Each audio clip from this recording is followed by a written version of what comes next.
Allons-y, allons-y, commençons cette réunion. Donc, je suis ravi d'être avec vous pour vous parler de poésie et plus particulièrement vous parler de ce numéro qui est donc sorti la semaine dernière, les plus beaux poèmes de notre enfance, donc pour Lire Magazine.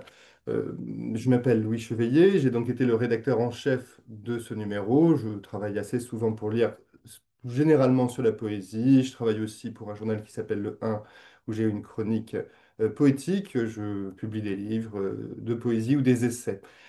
Voilà, mais aujourd'hui, nous ne parlons que de poésie et de ce numéro.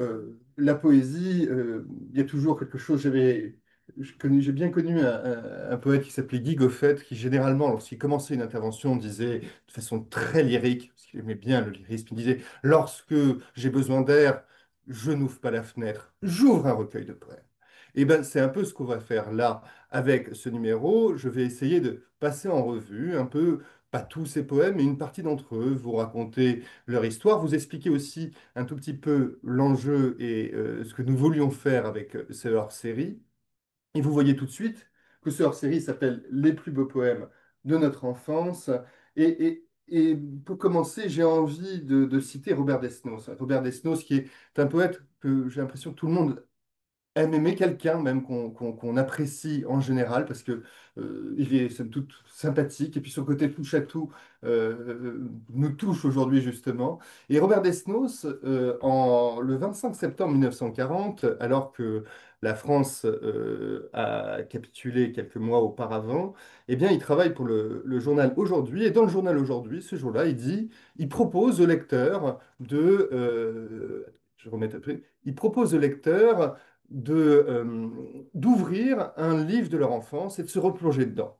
Et il écrit, comme ça, le 25 septembre 1940, ce qui vous surprendra peut-être, si vous n'êtes pas averti, c'est l'intérêt que vous prendrez à cette lecture. L'homme change peu.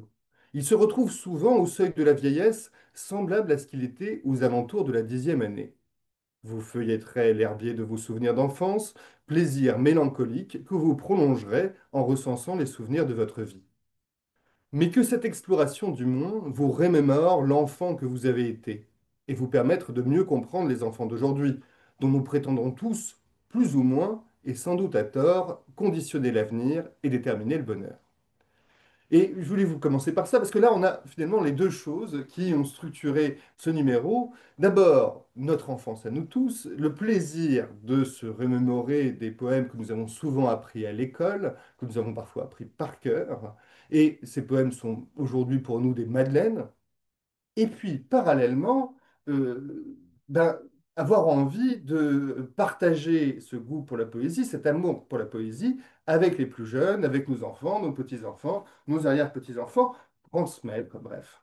Et c'est un peu ça qui était le plus difficile dans ce numéro, c'était mélanger ces deux approches, et puis aussi se dire, bah, on dit notre enfance, et nous n'avons pas eu tous la même enfance, nous n'avons pas eu tous les mêmes professeurs, nous n'avons pas habité, nous n'avons pas grandi dans les mêmes régions, nous n'avons pas toujours le même âge non plus, donc forcément il y a aussi une variété et ce numéro témoigne d'une évolution des goûts.